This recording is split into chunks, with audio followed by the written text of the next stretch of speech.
Welcome back. And now for the news in detail. We start with the U.S., where President Donald Trump says the U.S. Navy shot down an Iranian drone in the Strait of Hormuz. Meanwhile, Iran's Foreign Minister Javad Zarif says he has no information about the loss. Trump says the USS Boxer destroyed the Iranian drone when it came within 1,000 yards of the vessel. He says the drone was destroyed after it ignored multiple calls to stand down. Trump has called on other countries to condemn Iran and protect their own ships.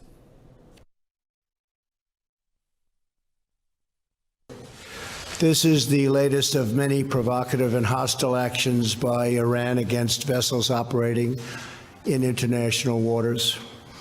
The United States reserves the right to defend our personnel, our facilities, and interests, and calls upon all nations to condemn Iran's attempts to disrupt freedom of navigation and global commerce.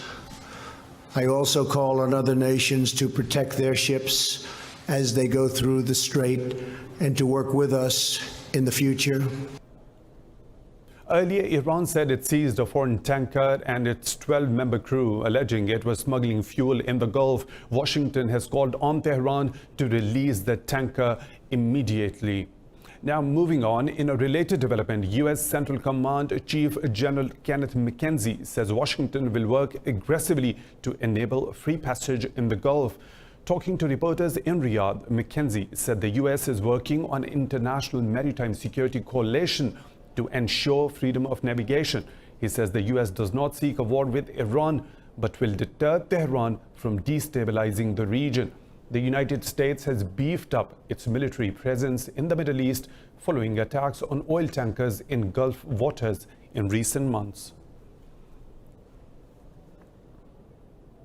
Moreover, Iran's President Hassan Rouhani says all doors are open to save the 2015 nuclear deal. In a phone call with French President Emmanuel Macron, Rouhani said the EU should accelerate efforts to save the pact. Macron also called Russia's President Vladimir Putin to discuss the future of the deal after the U.S. withdrawal. The Kremlin says both the sides agreed safeguarding the deal is essential for peace in the Middle East.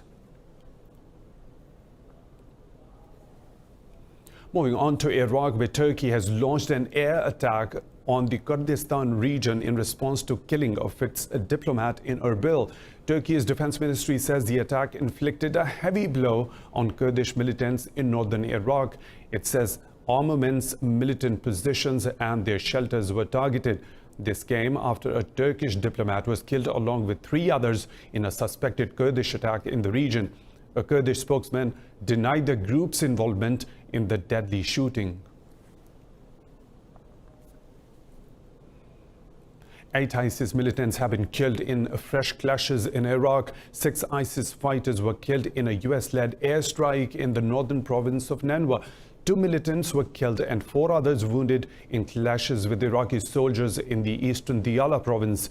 A spokesman for the US-led coalition in Iraq says it carried out an airstrike on an ISIS position in the Al-Baj area near the Iraq's northern border with Syria. The coalition has carried out several anti-ISIS operations in northern and eastern Iraq in recent weeks. The United Nations has reached an agreement with Yemen's Houthi rebels to resume food aid to areas they control. The World Food Programme chief says the new agreement will allow food to be quickly delivered to the rebel-held capital Sana'a. He says 2/3 of the country population is food insecure. The UN humanitarian chief says international commitments of aid to Yemen are not being honored. The United Nations has described the Yemen situation as the world's worst humanitarian crisis.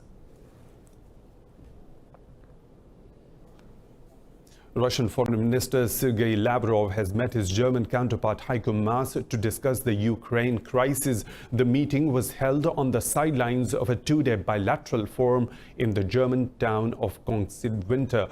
The German Foreign Minister says both sides differ on eastern Ukraine and the annexation of Crimea. But Maas says no solution is possible without Russian involvement, so the 2 countries will work together to end the conflict. Relations between Russia and Germany have been strained since Russia's annexation of Crimea in 2014. The ministerial level meeting between Berlin and Moscow is the first since 5 years. The conflict and annexation prompted Germany to sanction Russian companies. Incoming European Commission President Ursula von der Leyen says the EU does not want a hard Brexit. The future EU chief hinted Britain may be given an extension in Brexit talks if London provides good reason for it. She added an orderly departure was important to launch future ties on a good footing. In an interview, Leyen said that EU will wait for a new British Prime Minister to be chosen before pursuing the talks. Earlier, British MPs voted to prevent a future Conservative leader from suspending Parliament to force through a no-deal exit.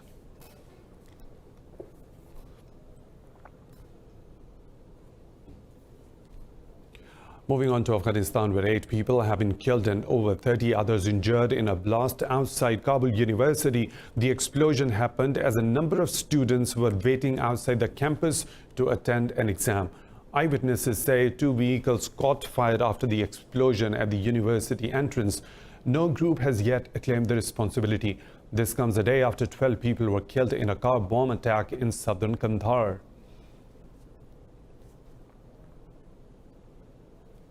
Nigerian rebels have killed 6 soldiers in an ambush in the northeastern state of Borno. Heavily armed ISIS militants attacked a vehicle patrolling near the Jokana army base.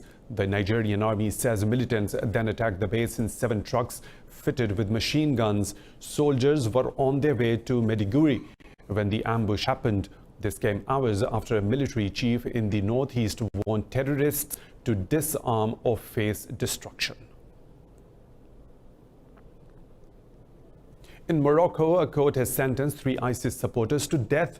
They were convicted of beheading 2 Scandinavian women on a camping trip to the country. Social media petitions have called for Abdussamad Ajoud, Yunus Oziyad and Rashida Fatih to be executed. The trial heard how ringleader Ajoud and Oziyad beheaded the 2 women while Fatih filmed. The verdict came at the end of an 11-week trial in the city of Saleh near the capital Rabat. The men claimed to be ISIS supporters, but the terrorist organization denies involvement in the killings. Denmark's Louisia Vestager and Norway's Maren Øland were found murdered in Morocco's high Atlas Mountains in December.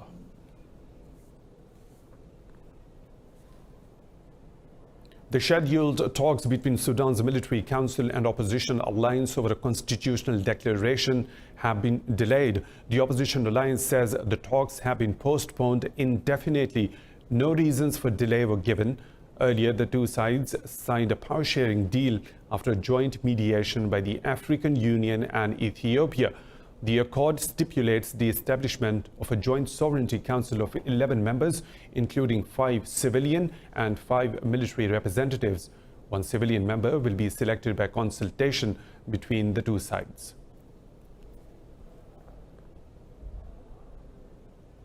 Pakistan is allowing consular access for Indian spy Kulbhushan Jadhav in accordance with the country's laws. The ICJ said Pakistan should provide consular access to Jadhav because the Vienna Convention does not deny access to espionage case prisoners. According to Pakistan's Foreign Office, the Indian commander has been informed of his rights under Article 36 of the Vienna Convention on Consular Relations. Earlier this week, the International Court of Justice rejected an acquittal plea filed by India. Pakistan sees the ruling as a favorable outcome because the court did not order Jadhav's acquittal and release. Pakistan arrested Kulbhushan Jadhav in March 2016 while trying to illegally enter the country from Iran.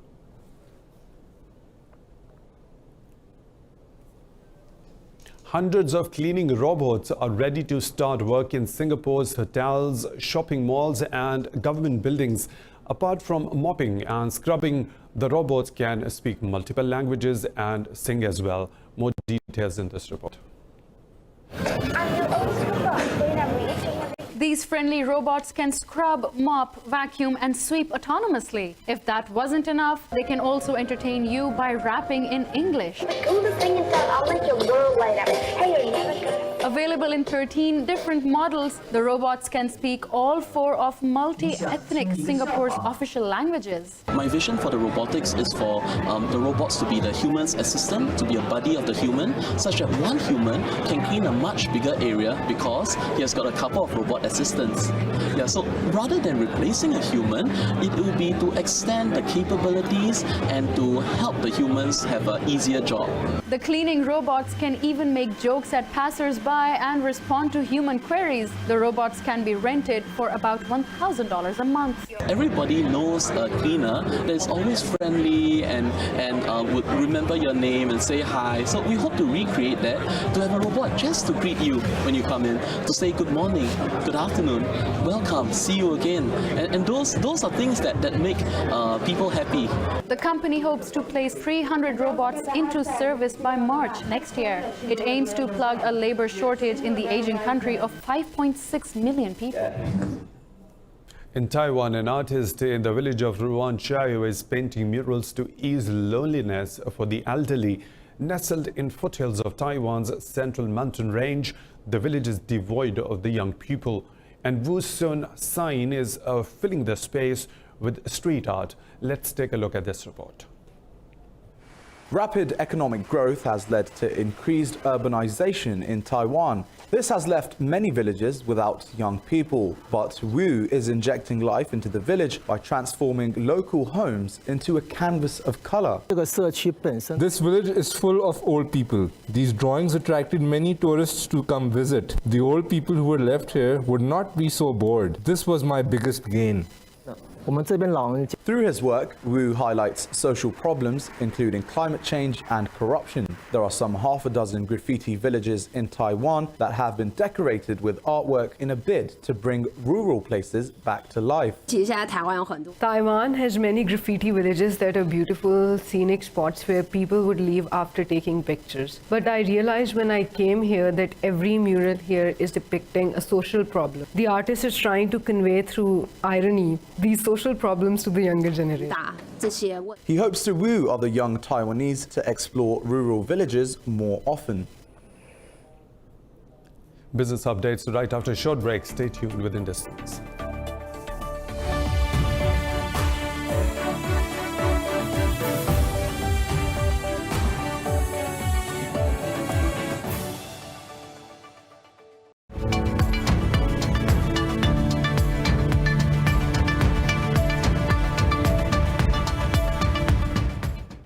Also, in the highs of the business world now, the European Commission has imposed a fine of $272 million on the US chip-making giant Qualcomm in Brussels. This comes after Qualcomm stopped rivals from remaining in the market a decade ago.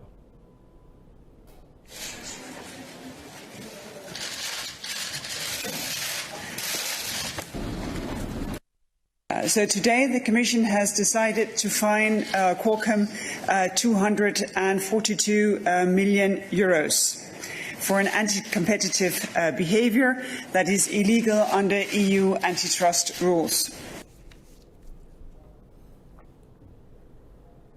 Asia-Pacific stock markets have risen over optimism that US interest rates could be cut later this month. Mainland Chinese shares and Japan's Nikkei have gained significantly. Hong Kong's Hang Seng and South Korea's Kospi have enjoyed modest rises. In Australia, the ASX 200 also gained marginally. Oil prices have bounced back in Asian trading after the US said it shot down an Iranian drone in the Gulf. Overnight, stateside, the major indices saw their first gains in 3 sessions.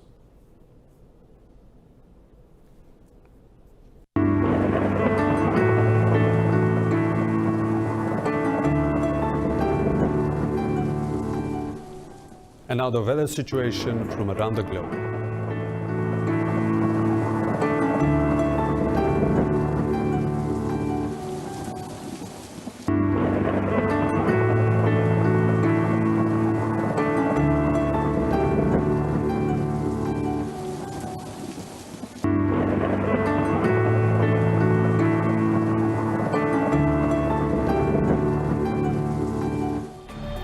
all for now. For further updates, stay tuned to Indus News.